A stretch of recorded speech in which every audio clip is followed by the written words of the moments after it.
ब्रह्मांड के बाद एक शब्द आता है आपका अंतरिक्ष। क्या आता शब्द? अंतरिक्ष।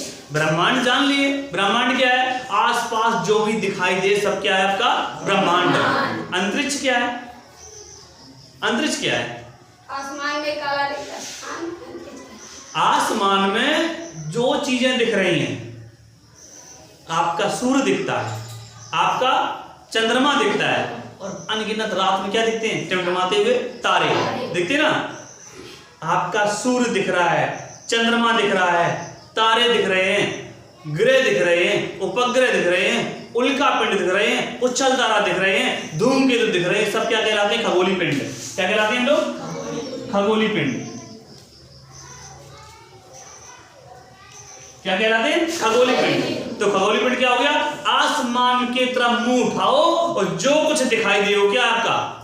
खगोलीय पिंड। चाहे वो चंद्रमा दिखाई दे, क्या है? खगोलीय पिंड। सूर्य दिखाई दे, क्या है? खगोलीय पिंड। ग्रह दिखाई दे कोई भी, खगोलीय पिंड। तारे दिखाई दे, क्या है? खगोलीय पिंड। तो सब क्या है? खगोलीय पिंड।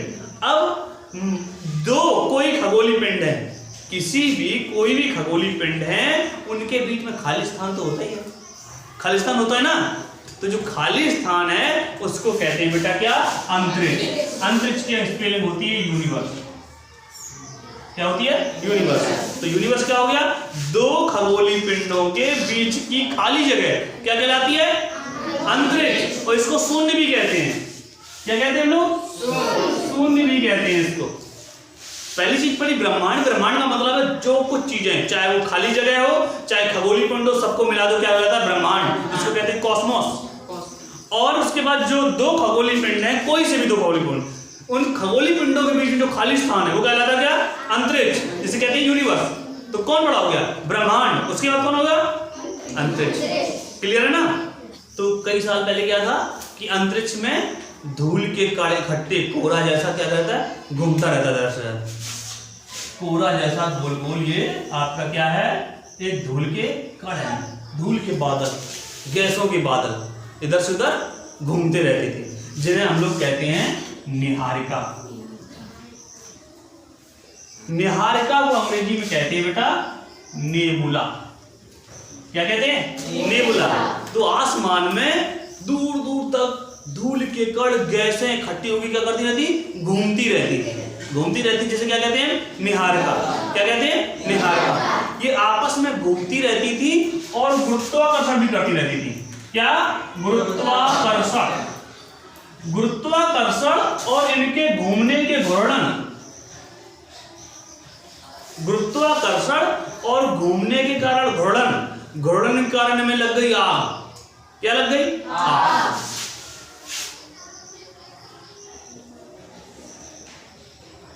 क्या थी पहले? निहारिका थी। निहारिका क्या थी? बड़े बड़े धूल के गुब्बारे, धूल के कण, गैसों के कण घूमते रहते थे। और ऊपर आसमान में कौन सी गैस है? वही हल्की वाली। हल्की गैस है कौन सी? हाइड्रोजन और हीलियम।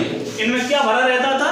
हाइड्रोजन और हीलियम। बहुत सही। इनमें भरा रहता था हाइड्रोजन और इनमें भरा रहता था हीलियम। तो निहारिका कैसे बनती थी? हाइड्रोजन रहता था, हीलियम रहता था, धूल के कण, मिट्टी, पत्थर सब भरे रहते थे और घूर्णन करते रहते इधर से उधर। पूरे कहां? ब्रह्मांड में। धीरे धीरे क्या हुआ? इधर उधर चलने के कारण और घूर्णन के कारण और किसके कारण? गुरुत्वाकर्षण के कारण इनमें क्या लग गई? आग। क्या लग गई? आग। और जैसे ही इनमें आग लग गई, ये बन गई क्या? तारा। क्या बन गया? तारा। तो तारा किससे बनता है? निहारिका से। क्या किससे बनता है? निहारिका से। नेबुला से तारा बनता है। नेबुला से तारा बन गया। जैसे ही इनमें आग लग गई, तारा बन गया। तारा बन गया। और तारा बन गया तो तारे के पास क्या होता है? सबसे पहले तारे के पास होती क्या? ऊष्मा। ऊष्मा मतलब गर्मी। जब इसमें आग लगी हुई है तो गर्मी होगी ना। जब आग लगी तो गर्मी होगी। और क्या होगा? प्रकाश। क्या होगा? प्रकाश। तो मुझे पता चला तारा कैसे बना। तारा बना मेरा निहारिका से। निहारिका में क्या था? गैस के कण थे और एकदम से आग लग गई। आग लगने के कारण क्या हुआ? आग कैसे लग गई? गुरुत्वाकर्षण और घूर्णन के कारण। आग लगते ही क्या बन गया? ये तारा। और तारे में क्या हो गया? ऊष्मा और प्रकाश। क्या हो गया? ऊष्मा और प्रकाश। इसमें गैस कौन कौन सी है? हाइड्रोजन, बोलो जरा, और हीलियम। क्वेश्चन ये बनता है, बहुत बार पूछा जाता है कि सूर्य में या तारे में कौन कौन सी गैस होती है? हाइड्रोजन और हीलियम, कंफर्म। लेकिन अगर पूछा जाए सूर्य क्या है, क्या हम कह सकते हैं गैस का गुब्बारा? क्या सूर्य में गैस भरी है?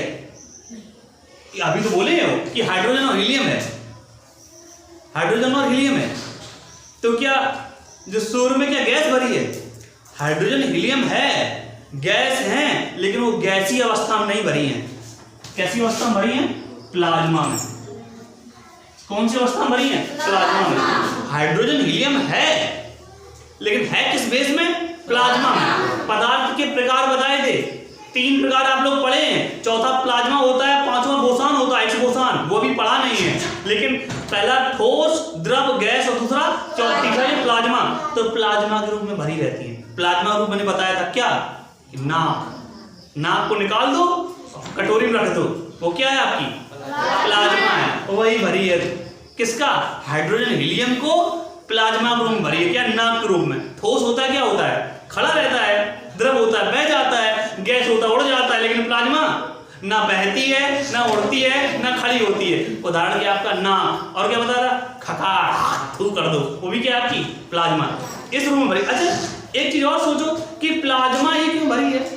गैस में भर जाती, अगर गैस होती उड़ ना जाती। गैस क्या होता है? इधर उधर भाग जाता है ना, तो सूरज में बचता ही नहीं, तारे में बचती नहीं गैस, वो ठंडा हो जाता है, सून खत्म। तो प्लाज्मा रूप में भरी रहती है। हम लोग जो बॉडी है ना, इसमें खून रहता है ना, तो खून भी प्लाज्मा रूप में रहता है। किस रूप में रहता है? प्लाज्मा रूप में। अब प्लाज्मा रूप में क्यों रहता है? क्योंकि प्लाज्मा की खासियत है कि प्लाज्मा अपने पास ज्यादा से ज्यादा गर्मी रखती है।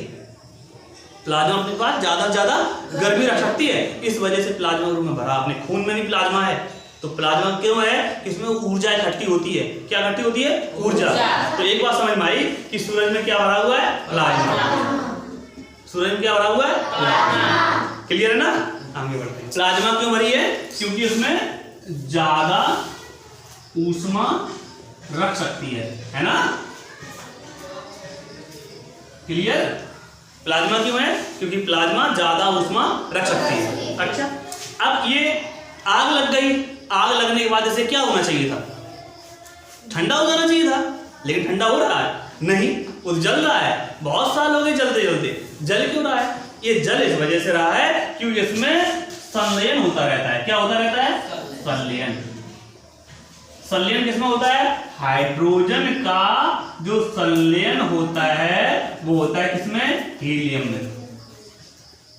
हाइड्रोजन का संलयन किसमें होता है? हीलियम में। मतलब हाइड्रोजन जुड़ के क्या बन जाती है? हीलियम। और साथ में क्या निकलती है? गर्मी, प्रकाश। ऐसे धीमे धीमे क्या करता रहता है? सूरज जलता रहता है। अब एक बड़ी समस्या ये और है, सूरज में जो हाइड्रोजन हीलियम है सीमित है ना, खत्म तो होगी, खत्म होगी ना, तो पक्का खत्म होगी।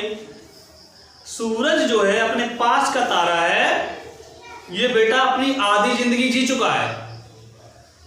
आधी जिंदगी जी चुका है, आधी जिंदगी और बची है और खत्म हो जाएगा सूरज।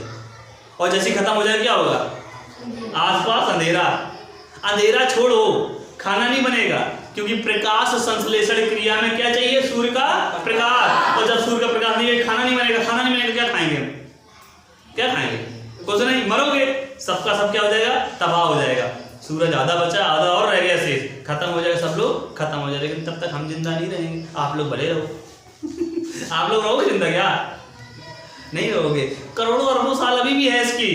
आधी जिंदगी खत्म हुई, आधी भी बहुत है, बहुत दिन बाद खत्म होगा ये। उसके बाद संलयन हो गया, उसके बाद इसका जो प्लाज्मा का ताप होता है वो 6000 डिग्री सेंटीग्रेड से भी ज्यादा। कितना? 6000 डिग्री सेंटीग्रेड से भी ज्यादा होता है इसका ताप।